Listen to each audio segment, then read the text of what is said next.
Bonjour, messieurs, dames. 7.3, position relative en deux droites. Donc, ici, ce qui va m'intéresser, c'est de regarder le lien entre deux droites dans le plan. Donc, supposons que je prends ici D1 quelconque et D2 quelconque. Donc, qu'est-ce qu'il y a comme lien potentiel? Dans le fond, deux droites dans le plan, il y a deux possibilités. C'est pas plus compliqué que ça. Soit ils se coupent, soit ils se coupent pas. Deux possibilités. S'ils ne se coupent pas, comment on appelle ça? On appelle ça parallèle. Deux droites qui sont parallèles ne se coupent pas. Puis s'ils se coupent, comment on appelle ça? C'est des droites qui sont séquentes. Bon. Séquente, ça veut dire qu'ils se coupent en un point. Bon, ok, c'est très très beau. Maintenant, quoi d'autre que je peux avoir comme particularité? Si on regarde par plaisir le concept des droites qu'on va dire séquentes. Non, je vais commencer, je m'excuse, par les droites parallèles. Donc, qu'est-ce qui peut m'intéresser au niveau des droites parallèles? Puis comment les reconnaître? Il y a deux possibilités dans les droites parallèles. La première, c'est ce qu'on est habitué de voir, donc des parallèles distinctes. Donc ça, c'est deux droites, tout simplement.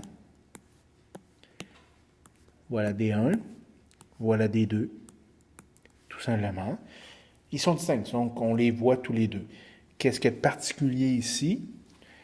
Pour qu'ils soient distincts, c'est qu'ils vont avoir la même pente au taux de variation, mais les ordonnées d'origine différentes. Ça, c'est dans ce cas-ci B1, puis ça va être B2, c'est deux ordonnées d'origine différentes. L'autre possibilité, c'est que mes droites soient pas distinctes.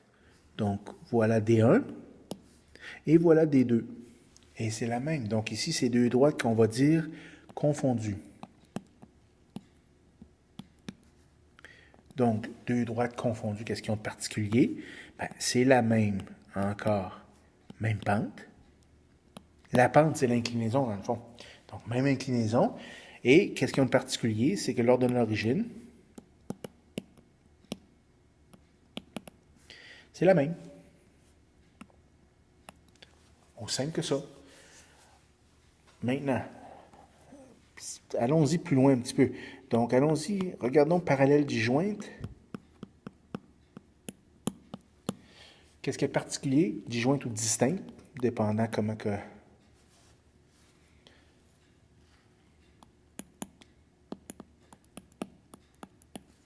Donc, si, donc soit D1, qui est Y est égal à A1X plus B1, puis D2, donc son équation, c'est A2X plus B2. Qu'est-ce qui est particulier, qui sont importants de remarquer, c'est que quand ils sont disjointes, A1 est égal à A2 et B1 est différent de B2. Par contre, si c'est des parallèles confondus, qu'est-ce qu'il y a de particulier? Toujours avec les mêmes droites, c'est que oui, A1 est égal à A2, effectivement, puis B1 est égal également à B2. Donc à ce moment-là, dans le fond, j'ai la même règle ou une règle semblable, donc correspondante. Ça, au niveau des parallèles, c'est ça. Si j'y vais maintenant avec les droites qui sont séquentes, donc deux droites qui se coupent en un point, il y a une particularité, j'ai deux droites quelconques, ok, ça, donc soit D1 ici, D2 ici, donc ils se coupent en un seul point, qui est mon point d'intersection, que je suis capable de calculer. Ça, c'est des droites séquentes. On y retrouve une situation particulière dans les droites, c'est lorsque j'ai, donc supposons D1 comme ça ici, et D2 comme ça ici, où j'ai un angle droit. Donc, c'est ce qu'on appelle les droites perpendiculaires.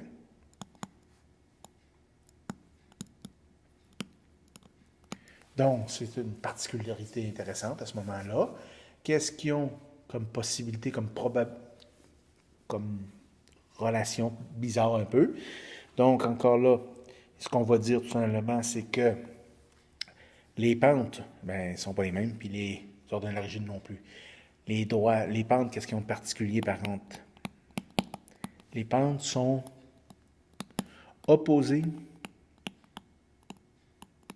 et inverses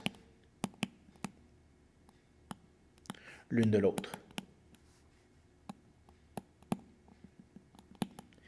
Donc, exemple de ça pour le fun.